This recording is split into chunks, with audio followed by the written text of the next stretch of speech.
मित्रों, आपके पसंदीदा चैनल पर लेकर आए हैं गन्ना। यह गन्ने की खेती जो कि नकदी फसल के लिए की जाती है। भारत को गन्ना उत्पादन में विश्व में दूसरा स्थान प्राप्त है। इसके अलावा उपभोग के मामले में भी भारत दूसरे नंबर पर है। गन्ने को खाने के अलावा जूस बनाकर भी पिया जाता है।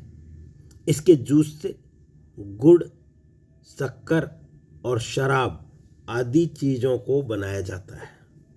यह एक ऐसी फसल है जिस पर जलवायु परिवर्तन का कोई खास असर देखने को नहीं मिलता, जिस वजह से यह सुरक्षित खेती भी कहलाती है।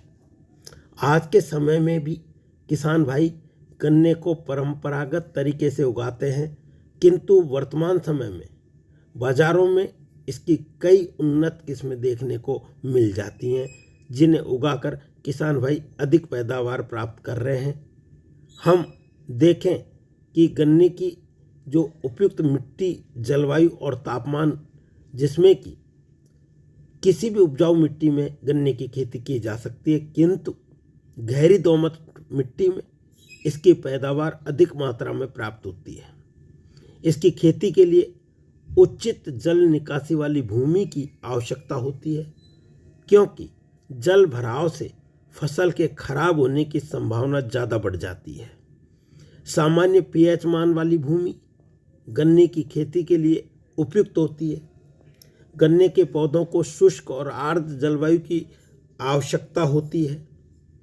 इसके पौधे 1 से 1.5 वर्ष में पैदावार देना आरंभ कर देते हैं, जिस वजह से इसे विषम परिस्थितियों का सामना करना पड़ता है। इन परिस्थितियों में भी पौधे ठीक से विकास करते हैं।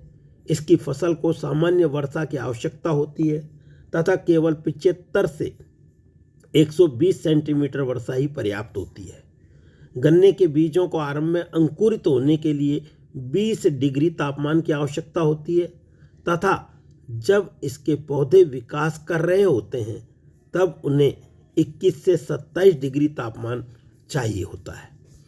इसके पौधे अधिकतम 35 डिग्री तापमान को ही सहन कर सकते हैं।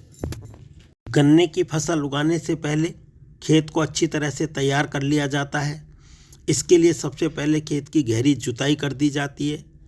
इससे खेत में मौजूद पुरानी फसल के अवशेष पूरी तरह से नष्ट हो जाते हैं।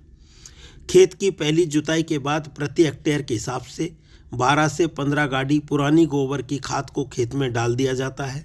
इसके बाद खेत की 2 से 3 तिरछी जुताई की जाती है। इससे खेत की मिट्टी में गोबर की खाद ठीक तरह से मिल जाती है और गोबर की खाद को मिट्टी में मिलाने के पश्चात भूमि को नम करने के लिए उसमें पानी लगाकर पलेव कर दिया जाता है।